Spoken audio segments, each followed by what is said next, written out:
An early, low-lying mist had all but dissipated, gradually revealing a stark ground frost that coated everything it touched as far as the eye could see. The surrounding flat landscape resembled a watercolour whose white canvas had bled through the paint.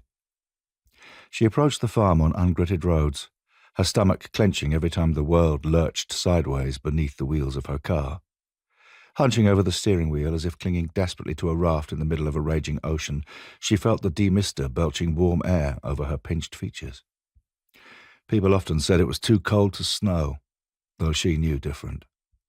It could be too dry to snow, but today was not one of those days. She awaited the first swirling flakes with anxious misgivings.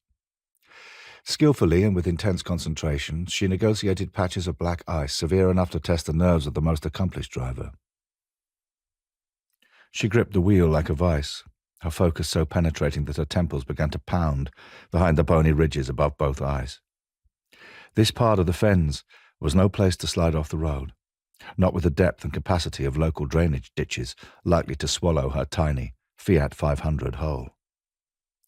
Heaving a long sigh of relief as the Flint farmhouse eased into view, she gently applied the foot brake while also using gear changes to slow her car. One tortuous slide, while rounding a bend, caused her to gasp out loud, but she quickly straightened the vehicle to prevent a full-blown skid. "Why did you come here this morning?" she chided herself.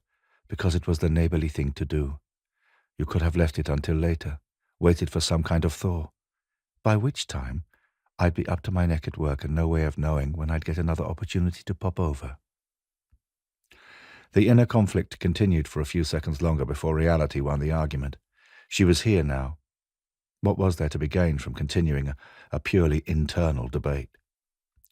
When a brief elevation in the road corresponded with the stone boundary wall giving way to wooden fence posts and taut wire strung between them, she spotted a blue van parked outside two ramshackle outhouses. A prickle of apprehension brushed across her flesh like an invisible cobweb, and the young woman started to question everything she had ever learned, known, or achieved prior to this point. Here was a situation she instinctively ought to know how to deal with, yet in the moment her mind froze, and her body began to follow suit. The Flint-constructed property belonged to 72-year-old Sheila Musgrove. 4 weeks ago, 3 self-proclaimed roofers had scammed her out of £5,000. They took her money in exchange for half a day's work and no more than 2 buckets of a sand and cement concoction slathered over angled sections of the roof, between slate tiles and stonework, where the lead flashing was at its thinnest. The driver of the Fiat had liaised with Mrs. Musgrove over the past month, mainly because they lived close to each other in the same rural community.